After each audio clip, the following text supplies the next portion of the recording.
Isang mapagpalang umaga po sa ating lahat. Ang Voice of Truth natin ngayong umaga is about titilistay. Ano po ang ating matutunan ngayon? Sa John 19:30 ay sinabi ni Jesus, tapos na o naganap na.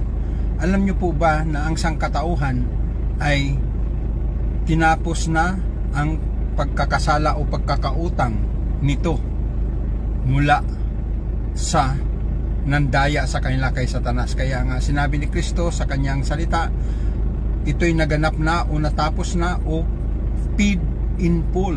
Ibig sabihin, bayad na yung ating mga utang upang ikaw ay makawala, upang ikaw ay magiging malaya sa mga pagkakasala, sapagkat ito ay binayaran na ni Jesus 2,000 years ago.